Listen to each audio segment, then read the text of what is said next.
ସକାଳ ସାଙ୍ଗମାନେ ଜୟ ମା ସମଲେଇ। ସାଙ୍ଗମାନେ ମୋତେ ଲାଗେ ଚାରୋଟି ଜିନିଷ ଜୀବନରେ ସବୁବେଳେ ଦରକାର ଲାଗେ।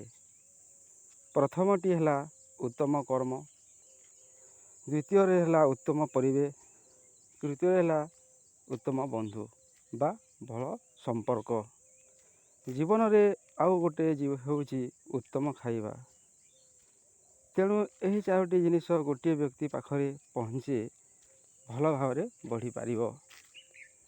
ଭଲ କର୍ମଟିଏ ଗୋଟାଏ ବ୍ୟକ୍ତି ପାଏ, ରୋଜଗାରର ଅଟୋମେଟିକ୍ ଆସିବ। ଭଲ ଖାଦ୍ୟ ବ୍ୟକ୍ତି ପାଏ, ତାହେଲେ ତା ଶରୀର ସୁସ୍ଥ ରହିବ, ଭଲ ସମ୍ପର୍କ ସମସ୍ତଙ୍କ ସହିତ ରହିବ, ତାହେଲେ ସମାଜଠାରୁ ଅନେକ କିଛି ପାଇବ। ବନ୍ଧୁଗଣ, ବିପଦ ଆପଦରେ ଅନେକ ଲୋକ ଠିଆ ହେବ। ଭଲ ଭାଇଚାରା ମଧ୍ୟ ବଢ଼ିବ, ଯାହାଫଳରେ ଲୋକ ସମ୍ପର୍କ ମଧ୍ୟ ବୃଦ୍ଧି ପାଇବ। ଆଉ ଗୋଟାଏ ହେଲା ଉତ୍ତମ ପରିବେଶ। ଘର ହେଉ ବା ଗାଁ ଗଣ୍ଡା ହେଉ ବା ଅଫିସ୍ ହେଉ, ଭଲ ପରିବେଶ ରହିଲା ଜଣେ ଆଗକୁ ବଢ଼ିପାରିବ। ଭଲ ପରିବେଶ ନାହିଁ, ସେହି ବ୍ୟକ୍ତି ମାନସିକ ଅଶାନ୍ତି ରହିବ। ଅଫିସ୍ରୁ କାମ କରି ଆସିଲା ପରେ ଘରେ ସ୍ତ୍ରୀ ସହିତ ଝଗଡ଼ା, ଘରେ ଅଶାନ୍ତି ସୃଷ୍ଟି, କେଉଁଥିରେ ମଧ୍ୟ ମନ ଲାଗିବ ନାହିଁ। ଘର କଥା ନେଇ ଅଶାନ୍ତି ରହିବ।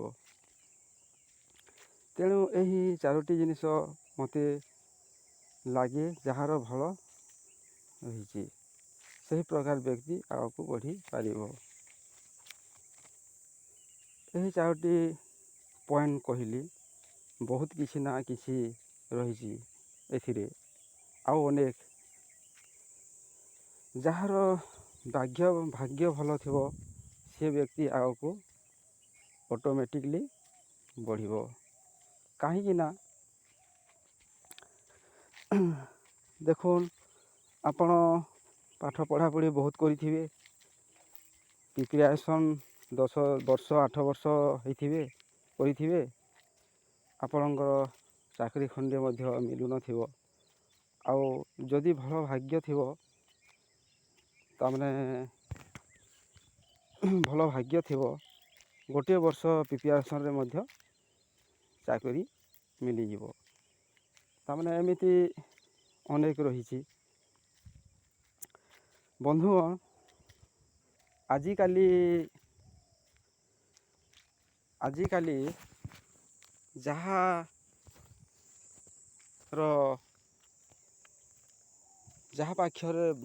ପାଖରେ ଚାକିରି ଅଛି, ସେ ବଡ଼ ଲୋକ। ଜମିବାଡ଼ି ଥାଉ କି ଘର ଥାଉ କି ନଥାଉ, ଚାକିରି ଯଦି ଅଛି, ଭଲ ଚାକିରି କରୁଛି, ପ୍ରାଇଭେଟ୍ ହେଉ କିମ୍ବା ଗଭର୍ଣ୍ଣମେଣ୍ଟ ହେଉ କି ସଫ୍ଟୱେର୍ ଇଞ୍ଜିନିୟର ହେଉ, ସେଇଭଳିଆ ଲୋକ ବଡ଼ ଲୋକ ଆଜିକାଲି। ଆଉ ଆଗକାଳେ ଜମିଦାର ପ୍ରଥାରେ ଯାହାର ଅଧିକ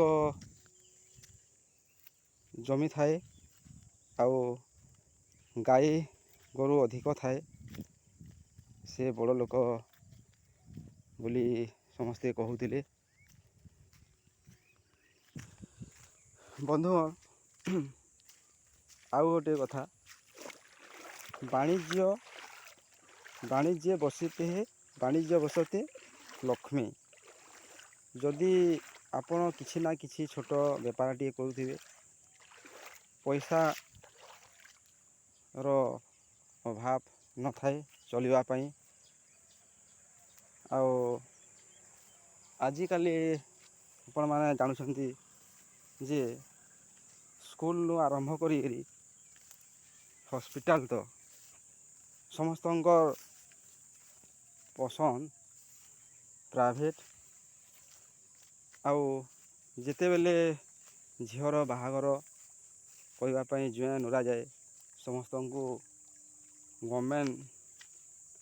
ଗଭର୍ଣ୍ଣମେଣ୍ଟ ଚାକିରିଆଟିଏ ଦରକାର। ଅଧିକାଂଶ ଲୋକ ବେଲେ ବନ୍ଧୁଗଣ ମୋ ତ ଆଉ ବହୁତ ଅନେକ କାମ ଅଛି। ମୁଁ ଆମ ବିଲକୁ ଇଟା ପଲେଇ ଆସିଛି ବେଲେ ବନ୍ଧୁଗଣ ମୋର ଏଇ ଛୋଟିଆ ଭିଡ଼ିଓଟି ଆପଣଙ୍କୁ କେନ୍ତା ଲାଗଲା କମେଣ୍ଟ ମାଧ୍ୟମରେ ଜଣାବେ ଏବଂ ଆଉ ଗୋଟେ ଅଧ୍ୟାୟ ଆର ଭିଡ଼ିଓରେ ଦେଖାହବ। ଧନ୍ୟବାଦ ବନ୍ଧୁଗଣ।